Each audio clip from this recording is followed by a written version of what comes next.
Number 7, it says that Mr. Manu is 4 times as old as his son Audu. Mr. Manu is 4 times as old as his son Audu. 7 years ago, the sum of their ages was 76 years.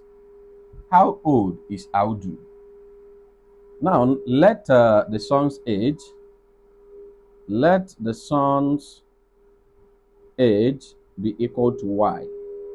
If the son's age is y, it means that Manu's age, who is the father, Manu's age will be 4y because the father is 4 times as old as the son.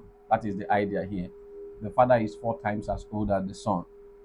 Now, 7 years ago, let us see what happened 7 years ago. 7 years ago, something happened. Before that thing happened, 7 years ago, you know that if you are 10 years today, 7 years ago, you should be 3 years. 10 minus 7. So the son is y years now.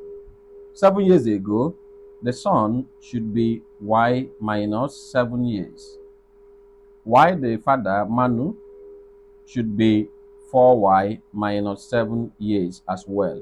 Their ages will be subtracted, 7 will be subtracted from their ages. Then, this 7 years ago, we are told that the sum of their ages is 76. So we can now have the son is y minus 7 plus the father is 4y minus 7, and the sum of their ages is 76 years.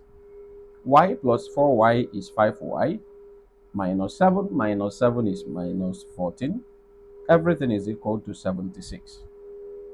So 5y becomes 76 plus 14, because when minus 14 crosses over, it turns to plus 14.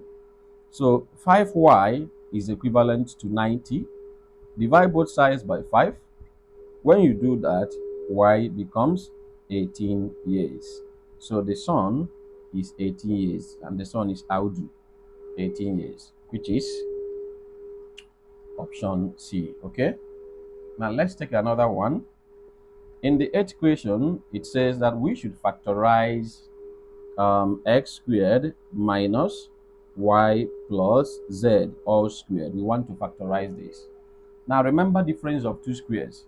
That when you have a squared minus b squared, provided that this is minus and you have a squared and b squared, the two numbers are having squared and squared. That's why it is called difference of two squares.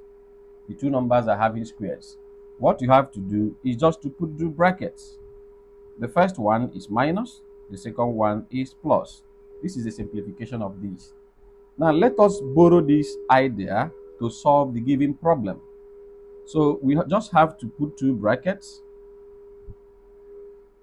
The first one will now be x minus y plus z, while the second one will be x plus y plus z. That is what it will be. Then this will just be x. The minus sign here will affect everything in the bracket. That will be minus y minus z. The minus sign affects everything in the bracket. Then we still have our x plus y plus z.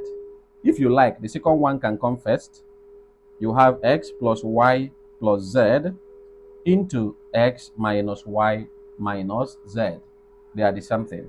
And this is option B. Option B is the right answer to this number 8 problem. So you can